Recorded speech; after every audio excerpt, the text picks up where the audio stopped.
Okay, so originally I had recorded audio while I was doing this tutorial, but my computer crashed right at the end of the whole thing, and I couldn't save the audio. Luckily, the video saved, so that was good. But basically, what I'm going to show you in this tutorial is how to build a scene like the one you see on my desktop here. Just how to kind of build the grass, the background, the trees, and just set up that whole environment in Vue. So, um, you know, basically, the first thing you want is obviously Vue on your desktop or on your computer of choice, and open it up. And it'll take a minute or so to start. And you'll get this if your computer has crashed, and you can just ignore that. Or if Vue has crashed, more more like it, not your computer. Um, and what you see here is basically just your typical Vue setup. This is how every scene starts. What we're going to start off by doing is creating a terrain, just a regular terrain, not a infinite terrain. And it'll take a second to load. That's what that bar down there at the bottom left is. It's just generating the terrain.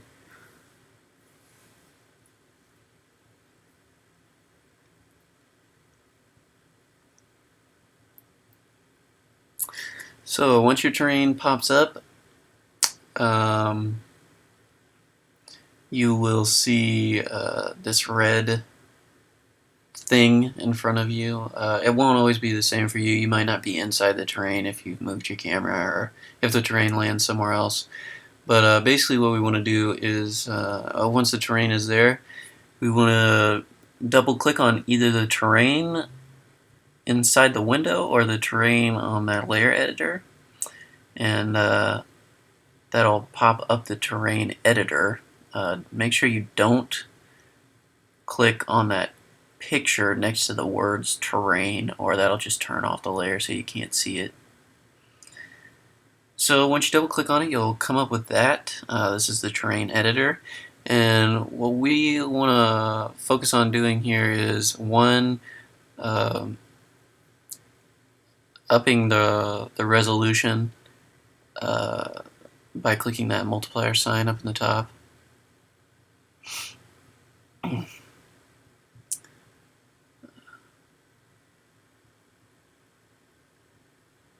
Give me a second. I guess I had some problems in the original video. Too many things running at the same time. But so as I'm about to do here, you're gonna click that ×2.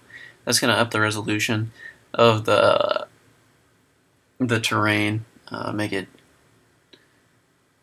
a little more fine detailed.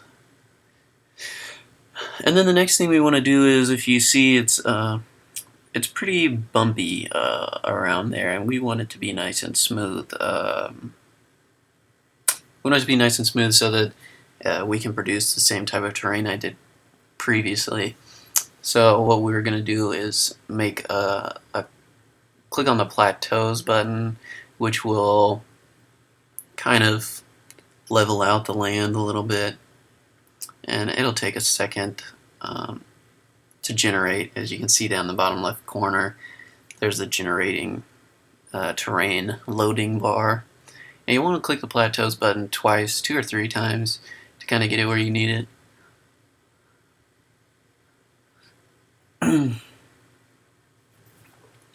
And the next thing we're going to do after this terrain is generated is we're going to do some diffusion. Normally that rock hardness starts right in the middle. We want to pull it down to all the way to this soft, so that it can smooth it out as much as it can. Now I click dissolve here at the beginning because I get confused as to which one I used previously. Dissolve is not the right one. You want to use diffusive.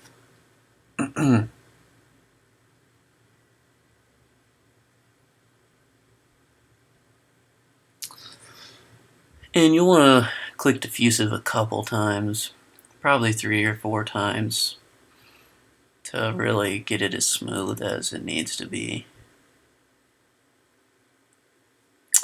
And it's just going to generate that terrain again, taking its time.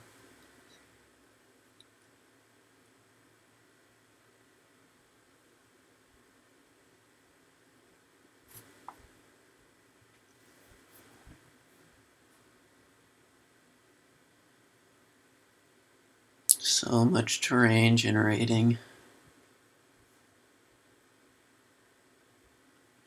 Once that's done, you're just going to hit OK to get out of that terrain editor. And I think my computer was stalling a little bit here, which kind of forebodes the crashing later and me re-recording this audio. I think I was checking the RAM. So at this point, all I'm doing is kind of zooming out of the scene and adjusting the camera so that it's in a better position for what we're about to do, which is create the scene setup.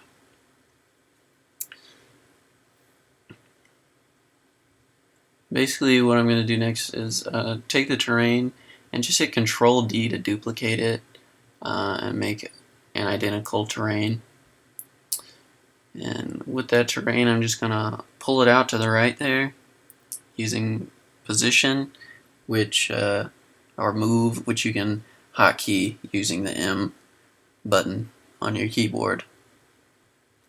And what you want to make sure is that they overlap a little, the two layers, because if not, you'll get that crease down the middle, like I was indicating there. And you also want to rotate it so that it gives it a little variety, and it doesn't look like you basically just duplicated and put it right next to another one. And I'm also scaling it down a bit just to change it up even more, pushing it right next to each other.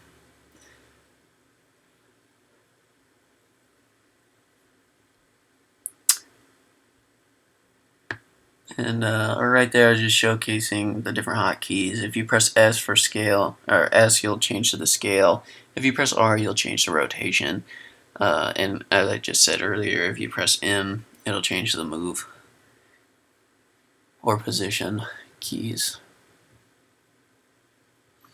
So all I'm going to do next, all I did there is duplicate it, Control D again, and then I just rotate it. And then to give it some more variety, you can use the move tool to push it into the ground some more than the other ones, which I'm sure I'll do here in a second. Yeah. So that way you just kind of have some variety here. And what you should know is when you're generating these terrains, you'll never have terrains that look identical ever. They're randomly generated terrains. So that first terrain that I made, yours won't look identical to it. It's gonna look different no matter what you do. You'll never have an identical terrain.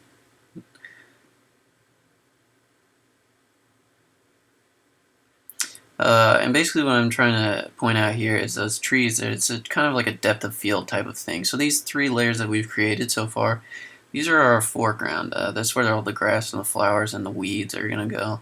And next we're going to make the background, which is basically where all the trees are. So it creates that illusion of a forest in the background. And basically I just duplicated the layer again, and I stretched it out using scale.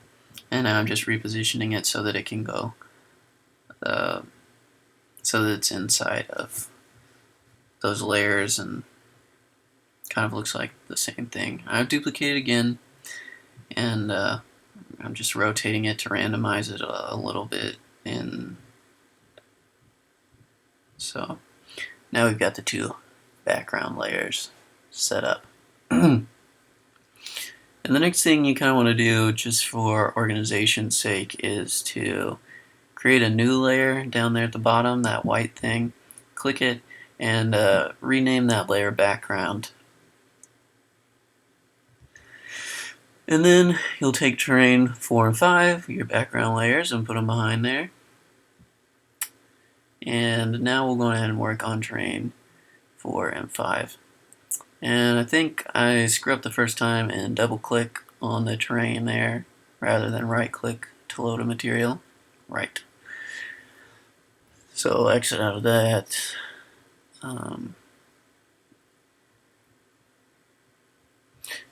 And right click here and do load a material. Maybe, if I can ever get it right. You never know.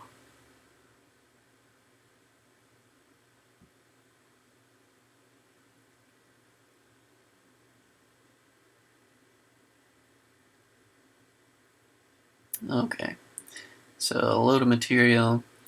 And what we want for this, because like you said, it's in the background, it's just kind of a depth of field type of thing. We just want some grass, so basically we're just going to click that first grass in the top right corner. So it's got some green back there, so the colors stay consistent throughout the scene. And just hit OK, and then it'll get applied to those layers. Okay, and next we're just going to double click on the terrain up there and make sure that grass is highlighted there. It should be by default, but in case it's not, just highlight it by clicking on it. And click the ecosystem type, and then you'll come up with that grass ecosystem. And you want to click on the general tab, go down to that load a plant thing, the tree, or add plant, the tree with the arrow. And you're always going to want to have a couple trees in the scene to make it look good. One preferably with a smaller amount of leaves, a sparse one, and then one that has a lot of a fuller tree. One that has a lot of leaves in it. That way there's some holes in the background and it looks good. I prefer the European ash trees. They look good. That's what I used for the scene I built previously. So I just picked that large, sparse European ash, and it's loading that into the scene, or really onto the material as of right now.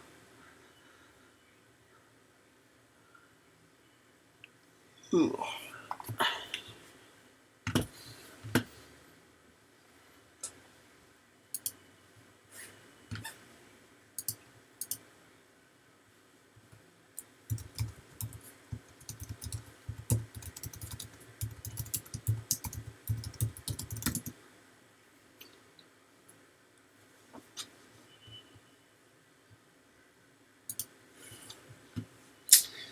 Almost there. Okay, so now the large European ash is in there. We're just going to go ahead and load one more tree, because we need some variety. I'm not sure why I clicked out of this. Felt like the hills were too high. So I use scale, and if you push that in a little, the size of the hills will decrease.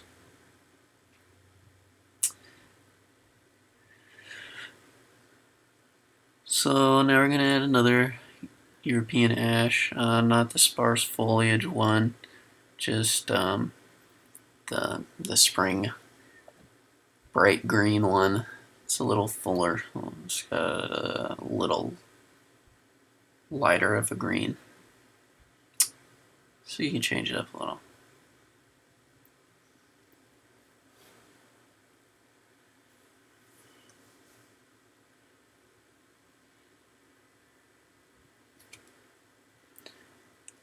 And someday it'll be done preparing the ecosystem.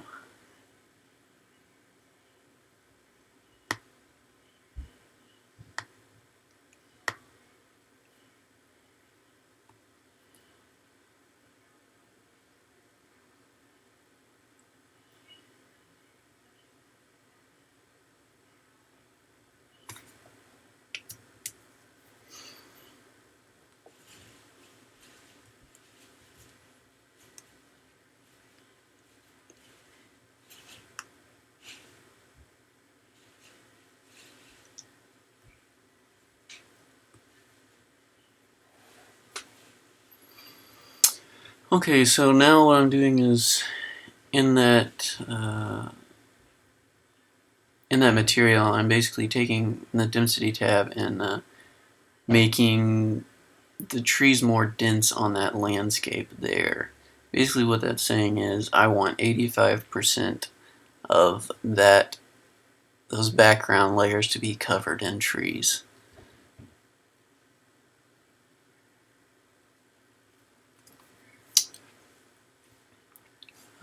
We don't need to deal with scaling and orientation for these trees.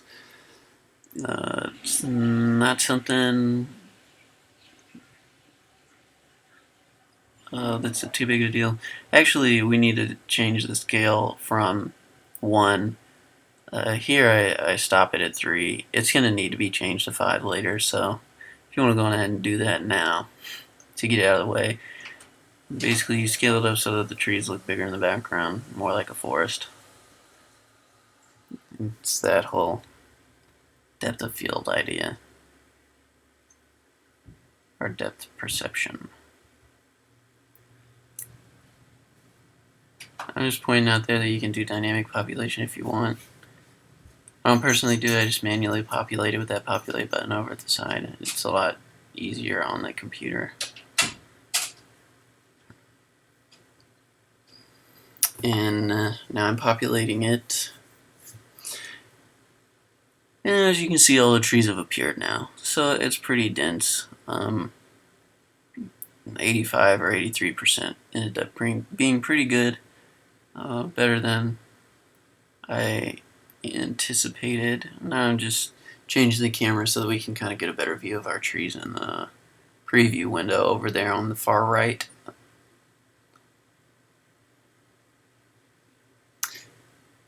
And as you can see, there are some problems. There are those trees down there that are kind of on top of the landscape, and or coming up from below the landscape looks really strange. So to change that, to fix it, go to density, and there's that checkbox that says populate below foreign objects as possible. You want to make sure that checkbox is off unless you are building a scene that has a river or an ocean or something like that. You don't want that to be on. It's just going to mess up your scene and really make things look strange. Obviously, there would be no trees growing like that, so just click that, then repopulate by clicking the populate button. I forget to do it here, so then I have to double click again, and now I populate it. And as you can see, all the trees that were randomly popping up from below the surface are now gone, and you just have your forest where your forest should be. So next what we're going to do is deal with the foreground terrain. Basically, all the grass, all the weeds, all the flowers. And you're going to want to right click on this first and do load a material. I click edit material, not what you're supposed to click. Right click, load a material. Then we're going to go to, I believe, material layers when I find my way there. It's not in rocks, but I think about it.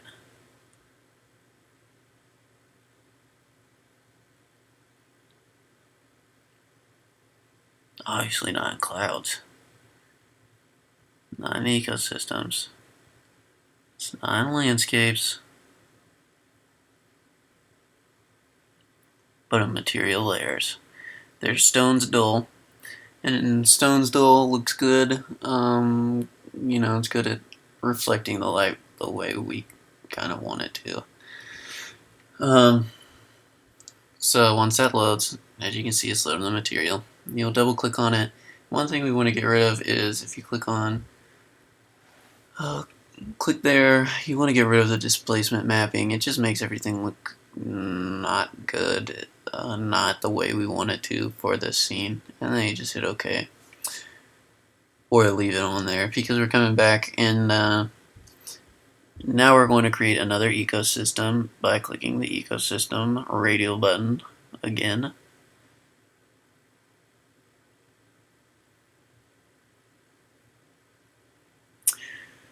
Alright, now we've got one of the three ecosystems we will be making inside of this material.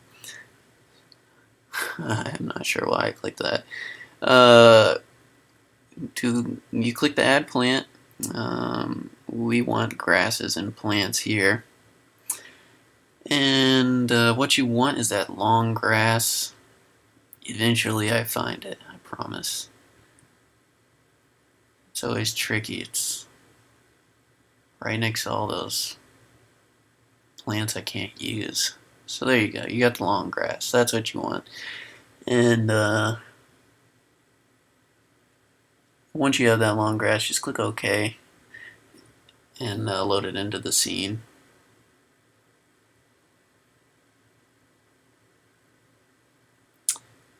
And it'll prepare for a second. And if we want to change the density of the grass, we really want the density to be somewhere in like the 80 to 90% range. If your computer can handle it, 100% would be great, but it's just not realistic. I mean, for my computer at least, it just crashes because of all the instances of the grass. You don't need to do that. Maximum size variation, I was confusing that with the weeds that we will be doing later. Leave that maximum size variation at 1. Don't change it to 3, as I did there. Next, we're going to be creating our second ecosystem, which will be the weeds. So just click the add plant button again, and you'll want to click on small grass field plant 2 and load it in, and it'll take its second to load. And then you'll want to add another grass field plant 3, and it'll take a second to load, or longer than a second to load. This one's taking its time.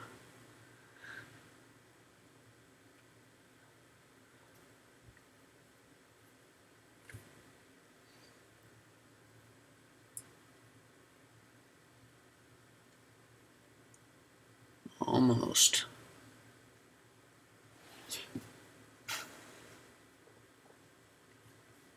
Alright, so that's loaded.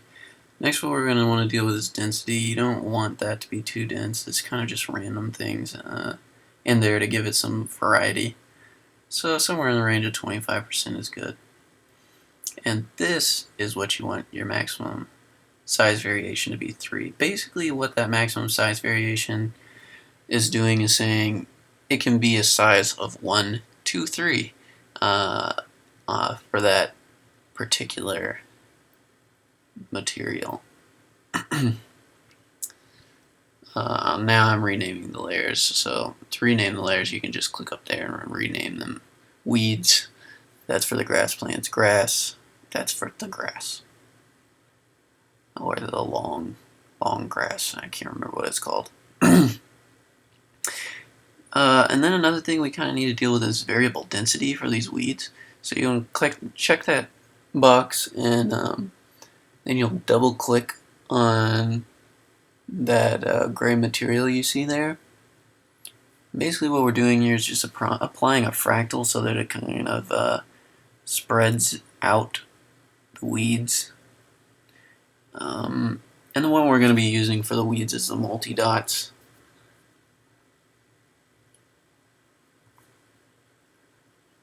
And eventually I click OK.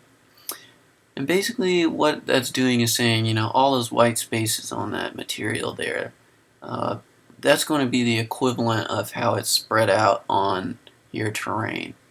So lots of black space generally in between most of those dots. And now we're going to make our last ecosystem, the ecosystem for the flowers. So you click on that, bring in a flower by doing the add plant button again, clicking on flowers, and I prefer the multicolored, small multicolored flower. Any of them will work, multicolored orange and yellow, regular orange, or orange spiky. And then just hit OK to bring it in. And it's, of course, going to take its time too. So we'll just wait for it.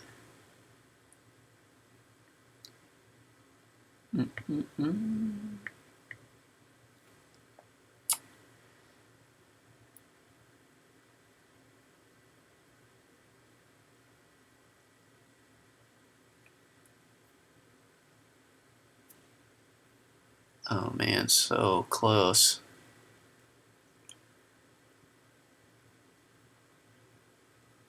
Alright. So for the density, again, this is just something we want that's sparse throughout the environment. 15-20%, something around there, is good for the density. And we want to do variable density again, as well as maximum size variation. Maximum size variation will bring up to 2.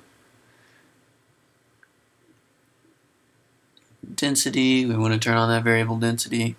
Double click that material again, and this time we're going to want to go to the bumps here, and we want to get the chipped. The chipped looks pretty good, I think, for the flowers.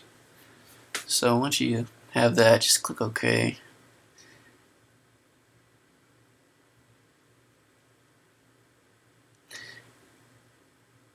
And next, what we're going to need to do is populate each ecosystem one by one, layer by layer, basically. So we'll go and populate the grass layer, the weeds layer, and then the flowers layer.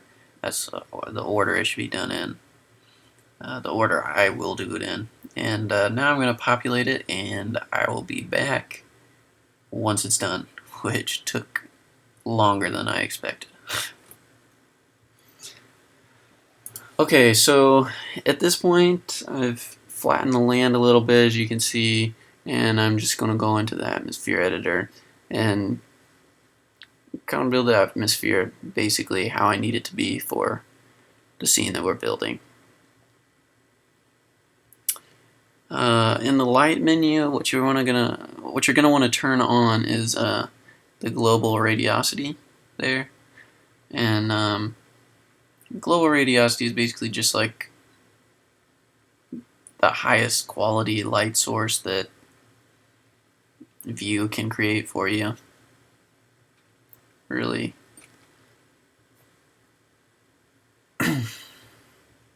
So I'm going to change the sky dome lighting to 6 here, which is going to really up the ambient lighting in the scene. Get some nice shadows.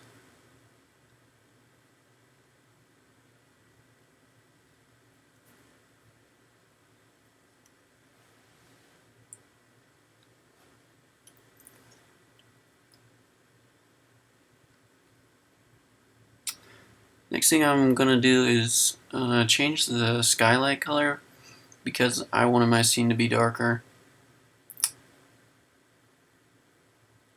So you just click on that color panel there and drop it down to a dark color.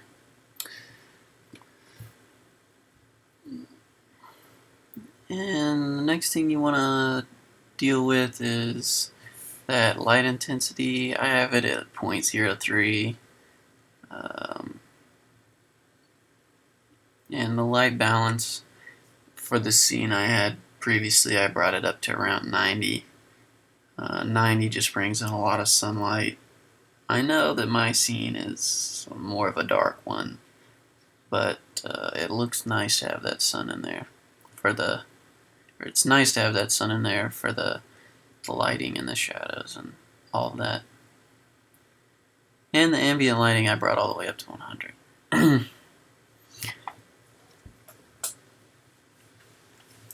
So I was just stating, there's no clouds in my scene. I want it to be a dark space scene. Sometime in the future I might make a tutorial on how to do some really nice clouds, but for now, we're just going to stick to not doing that. And here I just go through the settings a little. The aerial perspective, it's basically like, you know, how far away your camera is from the Earth is kind of a good way to put that. I'm not really extraordinarily good at the atmosphere editor, nor am I good at explaining it.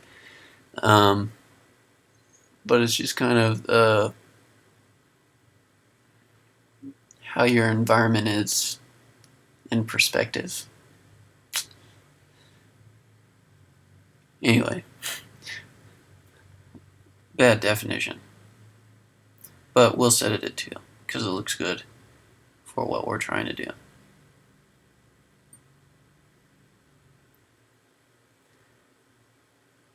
I don't particularly remember what I do next. There's a lot of settings to be changed here.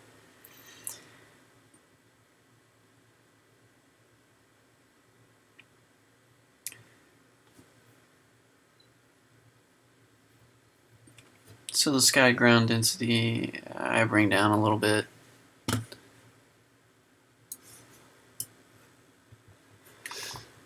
The mean altitude, or sky mean altitude, I basically, what that 6 kilometers means that I brought it way up into the sky.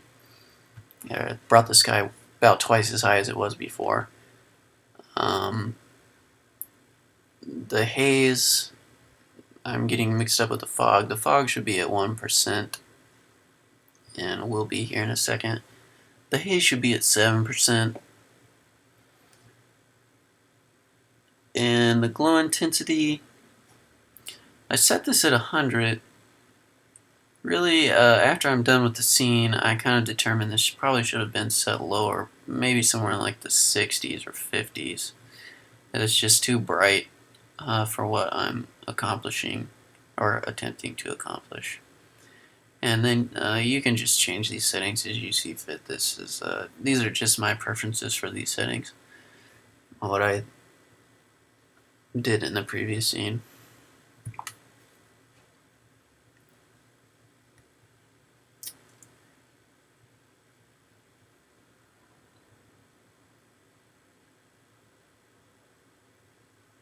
I'm not sure what I'm pointing out here. I think I'm just pointing out the effects that glow intensity has. You can see that it's really brightened up the scene a lot. And now what I need to do is change that haze and fog color to bring that brightness down or alter it significantly.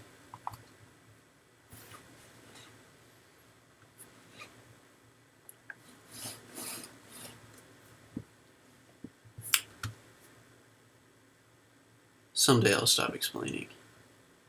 There we go. So for that haze color, you want to bring it all the way down to real dark color, blackish color. For the fog color, you're going to actually want to reverse that to a white. And see, as you can see, as I'm pointing out there, it's kind of bringing out the blacks and the shadows and all that. And that white kind of just softens it a bit. It brings out the shadows more. And you can change the quality boost to 0. It doesn't need to be set at -1. And just hit OK. And your atmosphere is all set up now.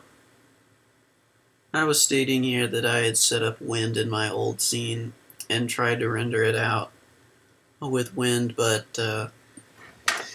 with all the instances, I think I had 100 billion polygons, my computer just couldn't handle rendering that out.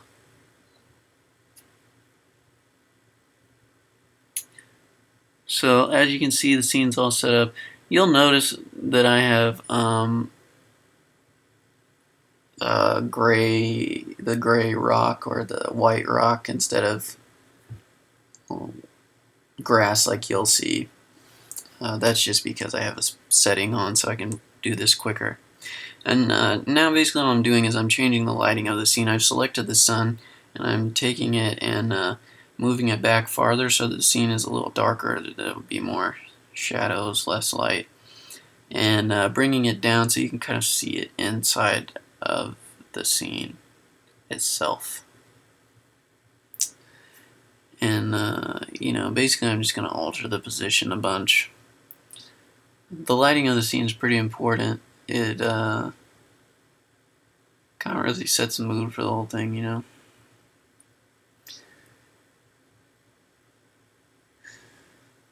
And that is just way too dark on those layers.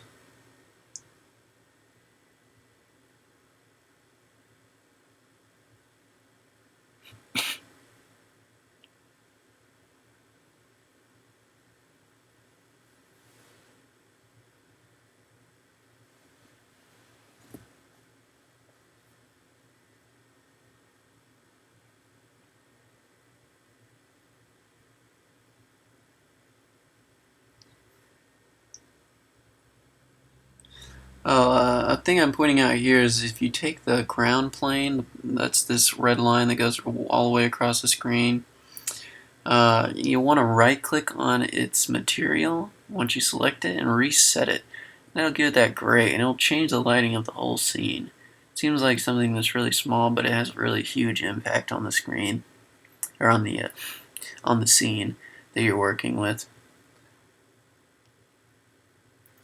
So I'm taking the glow intensity down a little, not enough, but a little, and changing the sky color.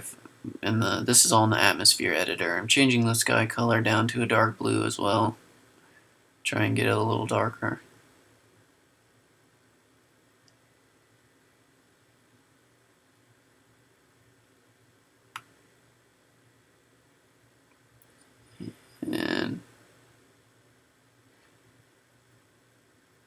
And I'm also changing this ambient light color so that it's a little darker. Because as you know, my goal is to get this dark, although I have forgotten a step somewhere in this process. Because it is nowhere near as dark as I intended it to be.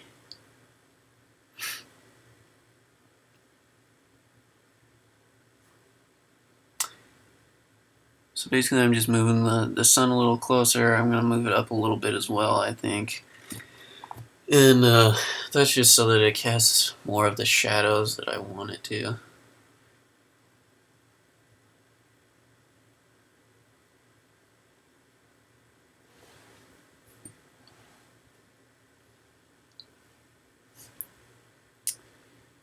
And up higher the sun will go.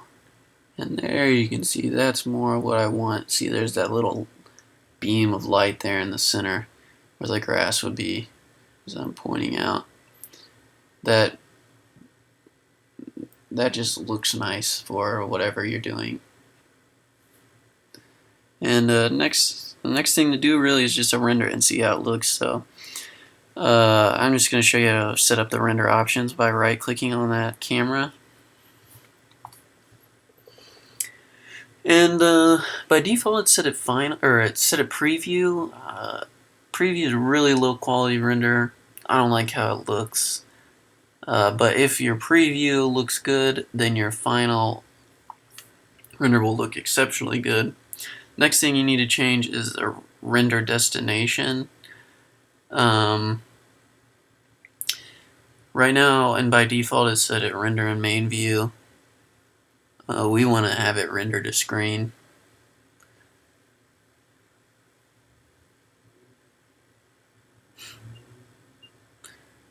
And I think I'm going to explain to you here that rendering in the main view means that you'll render in that area right there. And rendering to screen means you'll get another pop-up window, as this pop-up window for render options is here. And because I'm doing final and a nicer quality one, I'm just going to up it to 1920 by 1080 render. And then just hit OK, and then you left click on that, and it'll render out a picture for you. Now this is going to take me a long time. If you get this pop-up here, just ignore it. It's not important for the scene that we are rendering currently. It is in some cases, but not in this scene. And this render process takes a really long time. So I will be back when it's done. Okay, so as you can see, the render is done now. I'm not going to stack the render. This render doesn't look exactly how I wanted it to, but it does have that nice real eerie, trees in the background, and the shadows look really nice, and I really like how it looks, even though it's definitely not um, the way I intended it to look. As you can see, there's lots of flowers here, lots of grass, etc., etc. You'll notice, of course, that it is not the same as my original picture and the picture that I made. That's because, like I said, none of the landscapes will ever look identical. If you ever get an identical landscape, that will be uh, really strange. I would be very surprised, and feel free to show me if you make a landscape exit view, create a new file, and then make a new landscape, get the exact same scenery and setup. You let me know. But basically, this is how it's done. This is the setup. This is the process. This render obviously did not come out identical to my last one. I have some atmosphere settings that I needed to adjust, but this is more or less how it's done. And hopefully this was informative to some. Uh, the original audio recording was much better than the one you are hearing now, but I really didn't want all of this work to just kind of go down the toilet because view crashed at this point right here. As I was viewing everything and finishing, it crashed, and it stalled up my computer as well, and my computer crashed, and so there went the original audio file. Anyway, I hope this was informative. If enough people are interested, I'll try and do another one on the atmosphere editor or basic controls, or I don't know, water, different types of ecosystems, whatever. But thanks for watching.